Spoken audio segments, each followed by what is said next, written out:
चलिए दोस्तों, आज का जो हम टॉपिक है क्लास 10th का वो है पार्श्वक्रम या समांतर क्रम का संयोजन। ठीक है। तो ये पढ़ने से पहले मैं आपसे एक बहुत बात बोलना चाहूँगा कि जिन लोगों ने अभी तक हमारा जो चैनल ऑनलाइन पाठशाला सब्सक्राइब नहीं किया है, प्लीज़ वो सभी अपना चैनल को सब्सक्राइब कर लें। साथ ही साथ वीडियो को लाइक करना भूल जाते हैं आप लोग, तो प्लीज़ वीडियो को लाइक करें और वीडियो को शेयर भी करते रहें। ठीक है, प्लीज़ बच्चों ज़्यादा से ज़्यादा शेयर करिए वीडियो को।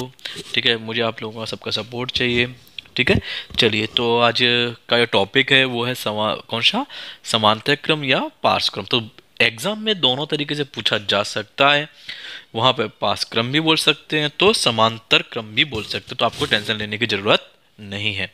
ओके, तो अब करते हैं अपना वीडियो स्टार्ट। तो इससे पहले हमने सीखा था श्रेणी क्रम संयोजन, और श्रेणी क्रम संयोजन में आपने क्या देखा था कि हमने जो लगाए, जो प्रतिरोध लगाए थे ना, वो क्रम से लगाए थे। मतलब एक का सिरा दूसरे के एंड से हम जोड़ते चले गए, मतलब इस तरीके से हमने सारे के सारे प्रतिरोधों को लगा दिया, और इसको नाम क्या दिया था, R1 R2 और R3, याद है ना। तो ठीक है, और इसमें बहने वाली धारा कैसी होती है, इक्वल होती है। क्लियर। ओके, मतलब जो धारा आ रही है वो समान धारा बहती चलेगी, लेकिन इनके जो वोल्टेज है ना, मतलब जो प्रतिरोध होगा R1 और R2 और R3, ठीक है, वो अपनी आवश्यकता के अनुसार क्या लेता है, विभवांतर लेता है। ठीक है, मतलब वोल्टेज अपनी आवश्यकता के अनुसार लेगा। ठीक है, तो यहाँ पे मतलब 40 लिया, इसने 60 लिया, और इसने मान लीजिए 100 लिया। ओके, तो हमारा जो विभवांतर है वो क्या हो रहा था, बढ़ जाता है। मतलब बढ़ जाता है, कैसे हमने बोला था, V1 V2 और V3। ओके, तो आज जो हम देखने वाले हैं कौन सा है, हमारा पार्श्व क्रम। पार्श्व क्रम के अंदर क्या होगा, आपका एक ही सिरा होगा और एक सिरा आपका ये होगा, दो। सारे के सारे प्रतिरोधों का जो पॉइंट है ना, वो हम एक ही से शुरू करेंगे और क्या करेंगे, दूसरे पे जाकर के खत्म कर देंगे। मतलब कहने के लिए उनका जो सिरा, एक का सिरा और लास्ट का सिरा, सारे के सारों को प्रतिरोधों को हम इस प्रकार जोड़ेंगे कि वो एक ही सिरे पर जुड़ जाए। यहाँ पे क्या था, अलग अलग सिरों को जोड़ रहे थे हम, यहाँ पे एक ही सिरे में सारे के जोड़ेंगे। अब इसमें क्या इफेक्ट क्या पड़ता है, क्या होता है, और प्रतिरोध किस प्रकार असर करता है, वो सारी चीज़ें हम देखने वाले हैं। तो यहाँ पे मैंने अपने नोट्स बनाए हुए हैं, आपको पता ही है मैं डेली नोट्स बनाता हूँ, उसके बाद वीडियो अपलोड करता हूँ। ठीक है, चलिए देखिए, जब दो या दो से अधिक प्रतिरोधों को एक एक सिरा, मतलब आपके पास ये सारे प्रतिरोध R1 लिया, ये R2 लिया, और ये क्या लिया आपने, R3, तो इनके जो सिरे हैं ना, ये वाले सिरे, एक एक सिरा एक बिंदु पर तथा प्रत्येक सिरा दूसरे बिंदु पर। मतलब हमने क्या किया, R1 R2 R3 का एक सिरा हमने सपोज करो A पर जोड़ा, और दूसरा कहाँ पर जोड़े, R2 पर जोड़ा जाता है। तो इस प्रकार का जो संयोजन है ना, उसको हम क्या बोलते हैं, समांतर क्रम संयोजन बोलते हैं, या क्या कहते हैं इसको, पार्श्व क्रम संयोजन। ओके, बात समझ में आई आपको। मतलब क्या करें, तीन प्रतिरोधों का एक सिरा हमने कहां जोड़ा, ए से जोड़ा, और दूसरा सिरा कहां से जोड़ रहा हूं मैं, बी से। तो इस प्रकार का एक जो परिपथ बनेगा या संयोजन जो होगा, उसे मैं क्या कहूंगा, पार्श्व क्रम संयोजन, या क्या कहेंगे उसको, हम क्या कहेंगे, समांतर क्रम संयोजन। ठीक है, अब इनमें प्रॉब्लम क्या है, देखिए इसको मैंने यहां से जोड़ दिया, इसको मैंने यहां पर जोड़ दिया, ड्राइंग बना दी, और आपको पता ही है मीटर लगेगा, और यहां पर मैं क्या लगाता हूं, बैटरी लगा देता हूं। ठीक है, यहाँ पे कुंजी लगा दिया।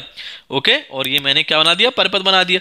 तो इस परिपथ का जो वोल्टेज है वो क्या है, V। अब देखो यहाँ पर जितना वोल्टेज आ रहा है, सपोज करो यहाँ से 220 वोल्टेज आ रहा है, तो देखो 220 इसमें जाएंगे, 220 ही इसमें आएंगे, और 220 भी इसमें आएंगे। मतलब तीनों का जो वोल्टेज है ना, वो क्या रहेगा, समान, क्योंकि मेरा वोल्टेज यहाँ से हो रहा है ना, इसमें तो अलग अलग नहीं जा रहा। यहाँ पर प्रत्येक प्रतिरोध को जो वोल्टेज कैसा दे रहा है, वो इक्वली डिस्ट्रीब्यूट करेगा।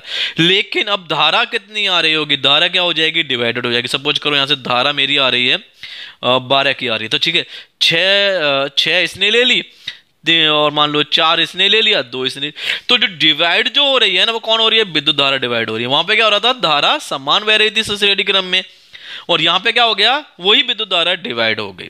ओके, तो कहने के मतलब इसके जो सिरों का जो विभवांतर है वो क्या है, समान है, लेकिन धारा क्या हो गई, बट गई।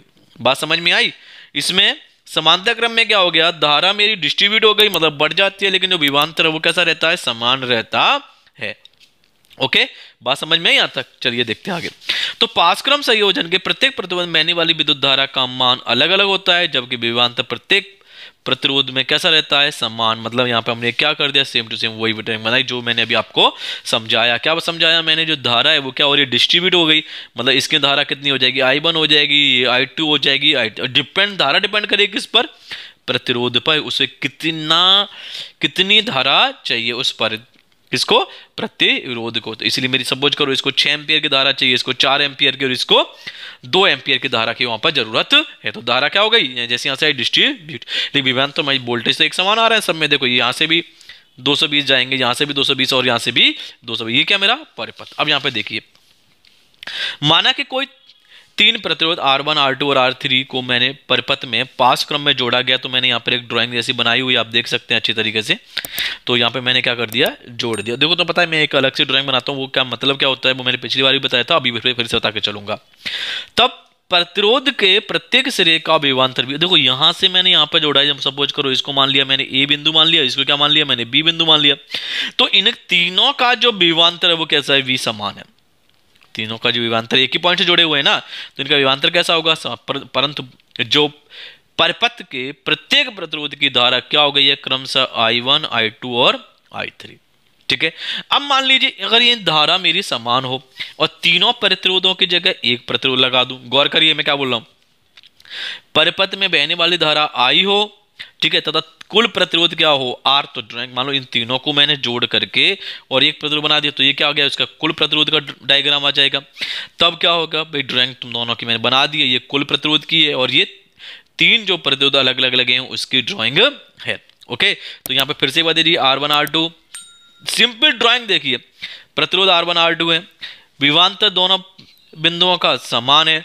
क्या बढ़ रही है? धारा। ऐसा सोचिए, ठीक है। यदि कुल धारा I हो, तीनों को जोड़ करके एक प्रतिरोध तुमने क्या ले लिया? R। तब इसका क्या हो जाएगी? इसकी ड्राइंग बन जाएगी। मतलब इसको मैंने A मान लिया, इसको क्या मान लिया? B मान लिया। ठीक है। अब ऊपर दिए गए चित्र के अनुसार परिपथ में क्या डिस्ट्रीब्यूट हो रही है? तुम्हारी धारा। तो परिपथ के प्रत्येक प्रतिरोध में बहने वाली धारा का योग। तो I बराबर, देखो यहां से I आ रही है, यहाँ पे गौर करो, यहां से I आ रही है, लेकिन जैसी A पर आती है I डिस्ट्रीब्यूट हो जाती है। तो यहां से तो I 12 आ रही है ना, ये मैंने बताया था। यहाँ पे I कितना आ रही है आपकी? 12 आ रही है। तो 12 कहां बटी है? 6 + 4 + 2 में। ओके, तो ये क्या हो गया आपका? I1, I2 और I3 हो गया। और ये क्या है आपकी कुल धारा? I। बात समझ में आई? तो कुल धारा मेरी डिस्ट्रीब्यूट हो जाती है। तो I बराबर I1 + I2 + I3। ओके, अब क्या लगा दिया? हमारे पास एक ही नियम है, वो क्या है हमारा? ओम का नियम। सो ओम के नियम से प्रतिरोध R के लिए सबसे पहले मैं किसकी चर्चा कर रहा हूं? इस वाले की चर्चा कर रहा हूं। सो तुम्हें पता ही है ना, ओम का नियम क्या है? V = IR। ठीक है। सो V = I बराबर क्या होगा? V/R। अब R1 प्रतिरोध के लिए क्या हो जाएगा? सेम टू I1 बराबर V/R1। क्लियर? अब क्या करें? यहां से क्या निकाल लेंगे? R2 प्रतिरोध के लिए यहां पर देखिए, सो सेम टू सेम हमने R2 प्रतिरोध के लिए क्या? R2 प्रतिरोध के लिए I2 बराबर V/R2। अब R3 प्रतिरोध के लिए क्या आया? R3 बराबर V कौन सा? R3। अब हमने जो समीकरण पहला बनाया था, पहला समीकरण कौन सा मेरा? I बराबर, तो अब I की वैल्यू कहाँ रख दूं? I1, I2 और I3 में रख दूंगा क्रम से। तो देखो यहां पर मैंने तीनों वैल्यू मेरी कैसी हो जाती है? इक्वली। ठीक है। जैसे मैं समीकरण में वह मान रखता हूं, देखिए यहाँ पे कुछ ऐसे कर देते हैं, इसको थोड़ा मोड़ देते हैं। ठीक है, सबको दिखाई दे रहा होगा। ओके, सो यहाँ पे मैंने क्या किया? इसको थोड़ा ऊपर ले जा करके यहाँ पे देखिए, I की जगह V/R, I1 की जगह V/R1, ठीक है, और I2 की जगह V/R2 और I3 की जगह V/R3। तो मैंने I समीकरण 1 में I1, I2, I3 के मान रख दिए। ठीक है, तो V आपको दिख रहा है, V कॉमन लिया, V से मैंने V काट दिया यहाँ पर। तो 1/R1 बराबर क्या बचा? 1/R1 + 1/R2 + 1/R। याद रखना V कॉमन लेकर के। ठीक है। अब देखिए पार्श्व क्रम 1/R है, तो पार्श्व क्रम में एकल प्रतिरोध, मतलब ये जो प्रतिरोध है वो क्या हो रहा है? सभी प्रतिरोधों के, अगर मान लो इसके, तो इसके भी व्युत्क्रम है कि समानुपाती है, मतलब व्युत्क्रम के योग के बराबर है। तो यहाँ क्या हो रहा है? पार्श्व क्रम में एकल तुल्य प्रतिरोध व्युत्क्रम सभी प्रतिरोध के व्युत्क्रम, मतलब उल्टा, खुद एकल प्रतिरोध का व्युत्क्रम दूसरे प्रतिरोधों के व्युत्क्रम के योग के बराबर है। मतलब खुद ये अपॉन 1/R है, तो ये क्या है? सारे के सारे 1/R1 बना के, ये भी क्या है? व्युत्क्रम का योग, मतलब R1 + R2 + R3 हो रहा है ना, 1/R1 + 1 के योग के क्या होता है? बराबर होता है। अब एक चीज याद रखना बेटा, ये जो कुल प्रतिरोध आएगा ना, इसमें रहा हुआ R1, R2 और R3, सपोज करो यहां पर मान लीजिए तुम्हारा जो 1/R1 4 है, 1/R6 आपका 6 है, 1/R6 जो प्रतिरोध है ना वो भी कितना है आपका? 2 है, और ये क्या है? 1/R। ये जो R होगा ना इससे भी छोटा होगा, मतलब परिपथ में दिए गए सबसे छोटे प्रतिरोध से भी कौन कुल प्रतिरोध होता है, किसमें, समांतर क्रम में। आप करके देख लीजिए, इसका एलसीएम ले लीजिए तो देखो 2 4 6 तो मतलब 2 1 2 और ये कितना आ गया 3, तो 2 से फिर से दोगे तो 1 1 3, तो 3 से दोगे तो कितना आ जाता है आपका, तो यहाँ पे क्या आ गया 3 2 जा 6 6 2 जा 12 12 आया, तो ये 3 हो गया, ये 2 हो गया और ये 6 हो गया, तो आपका कितना आया 13/12। ओके, 1/r, इसको काटोगे तो 1 पॉइंट समथिंग आ जाएगा। तो अब इसकी जो वैल्यू आएगी बाल को जो कट पिटा के जो वैल्यू आएगी वो क्या आएगी, आर की और भी छोटी आती। आर का मान बहुत मतलब किससे, सबसे छोटे प्रतिरोध से भी, सॉरी ये कितना हो गया आपका, सॉरी 10 हो गया ना, 6 11 सॉरी, ठीक है, जोड़ने में गलती होगी, प्रतिरोध से भी क्या होगा, कम होता है, याद रखना। तो इसकी जो वैल्यू आएगी ना इससे भी छोटी निकल कर आएगी। सो अगर मान लो इसकी वैल्यू कुछ भी आती है, XYZ हमने पूरा नहीं किया, तो प्रतिरोध R1 मतलब मान लीजिए जो आपका सबसे छोटा R3 प्रतिरोध का वैल्यू 1/R है, इसका जो मान है ना इसके भी मान, इसका मान 1/R3 का मान 1/R से भी क्या होगा, बड़ा होगा। तो कहने का मतलब यही बोला है कि पार्श्वक्रम में एकल तुल्य प्रतिरोध सबसे छोटे व्यक्तिगत प्रतिरोध से भी क्या होता है, कम होता है। ये था आपका पार्श्वक्रम संयोजन। कल बहुत छोटी वीडियो आएगी जिसमें क्या होगा आपका पार्श्वक्रम और आपका श्रेणी क्रम संयोजन के लाभ और हानि। तो छोटी सी है, ज़्यादा बड़े नहीं है, ठीक है। और उसके बाद चैप्टर समाप्ति की ओर चलेगा, 2 टॉपिक बचे हैं उसके बाद। तो नोट्स बना लीजिए अपने, लिख लीजिए अच्छी तरीके से, ओके, पढ़ लीजिए, ओके। मिलते हैं नई वीडियो में। बस आपसे एक ही गुजारिश है, वीडियो को शेयर कर दीजिए, जिसको भी मतलब सभी ग्रुपों में कर दीजिए, ओके। साथ ही साथ वीडियो को लाइक कर दीजिए और चैनल को सब्सक्राइब जरूर कीजिए।